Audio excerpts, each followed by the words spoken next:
everybody! Today I'll be completing my Unit 1 seminar presentation for ENG3U.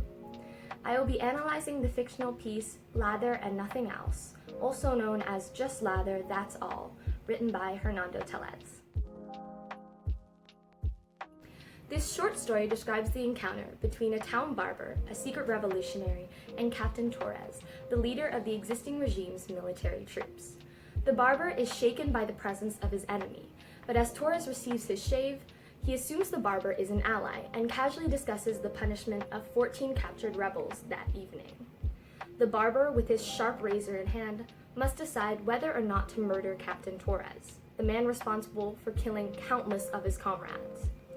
In the end, he decides not to, concluding that he will not be a murderer.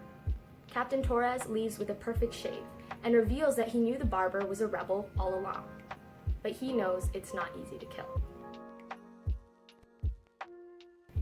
The author Hernando Tellez was a Colombian journalist and author. Lather and Nothing Else was published in 1950 as part of his collection of works titled Ashes for the Wind. It was originally written in Spanish under the title Espuma y Nada Más. As a result, many elements of Hernando Tellez's literary style have been lost in translation, but we can still recognize his short sentence structure and plot-driven storytelling. Some key topics of this piece are political unrest and violence, which were likely inspired by the civil unrest known as La Violencia in Colombia during Tellez's lifetime. There are only two characters in this story. The protagonist is the town barber, who serves as the narrator of this first-person story. He is secretly a revolutionary who uses his safe position to pass information to his fellow rebels. However, he prides himself in his craft and places it above all else. This is shown in the line, "You came in to be shaved, and I do my work honorably." He is a dynamic character whose internal conflict and resolution reveal that he has a strong moral compass. The second character is Captain Torres. As the leader of the military troops upholding the current regime, he is a direct enemy of the barber.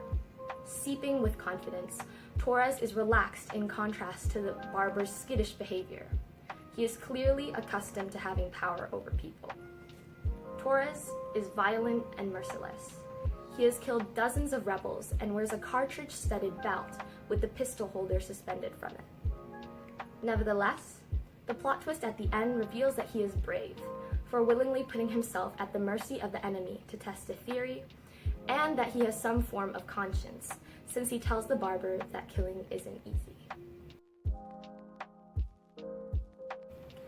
The setting of this story is the local barbershop of a small Colombian town. Several lines reference the hot weather. For example, his face looked burnt, tanned by the sun, so it is likely summer. Furthermore, the setting has a large impact on the plot of this piece. The choice of the barbershop environment places power in the hands of the protagonist, since the barber has control over a weapon, his razor, and his enemy, Captain Torres. There are seldom other places where a barber has the upper hand over a military captain.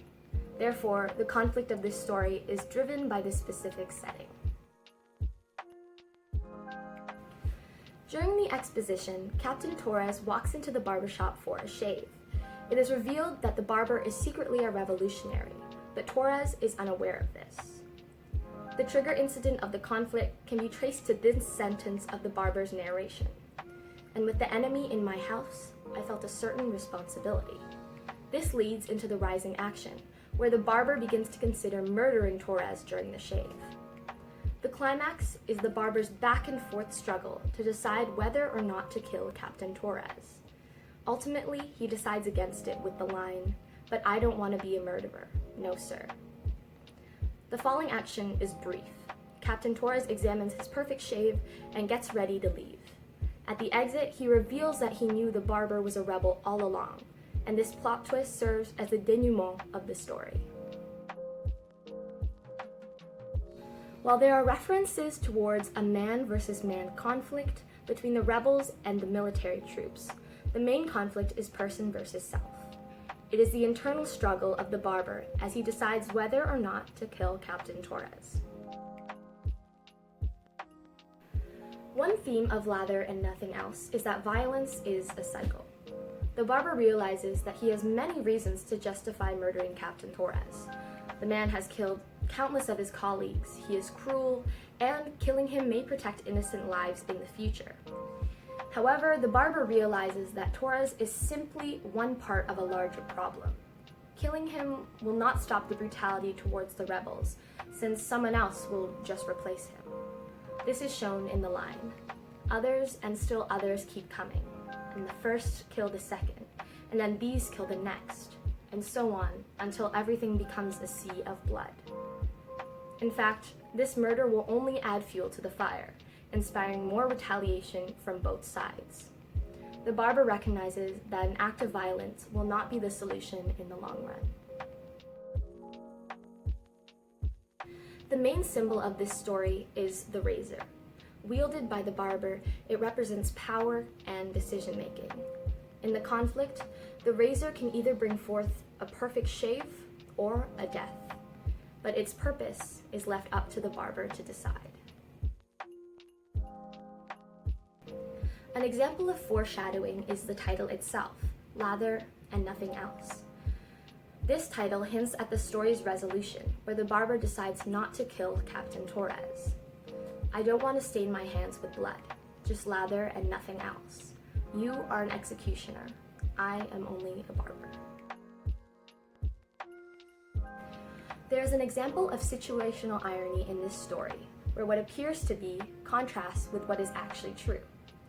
The readers expect that Captain Torres is completely oblivious to the barber's position as a rebel. However, the complete opposite is actually true, when Torres says to the barber, "They told me you would kill me. I came to find out if that was true." Here's a quick lightning round of some of the figurative language terms found in this story. There are two examples of similes. One is found in the line, "The skin will yield like silk, like rubber, like the strop." And the other one is, "It's hot as the devil. I want a shave." There's also an example of an onomatopoeia in the line, "I could cut his throat, so swish swish." This concise story about a barber is able to discuss many complex topics, such as violence, morality, and upholding a sense of duty, to name a few. One line was particularly impactful. When the barber is deciding whether or not to murder Torres, he says, "And it would be so easy to kill him. He deserved it. Or does he?" This raises the question, does anyone deserve to die?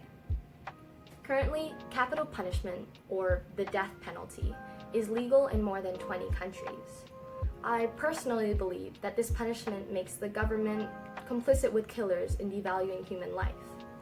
However, just like the barber's internal struggle, there is still debate whether murderers, like Captain Torres, deserve to be killed.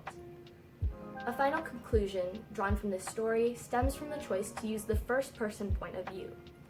Using the pronoun I reminds the readers that the barber could be any one of us. What would we do in his situation? Do we recognize the consequence of our own actions? And would we punish our enemies if we had the chance? And that is the end of my seminar presentation. Over here are the sources that I used to make this video. Thanks for watching!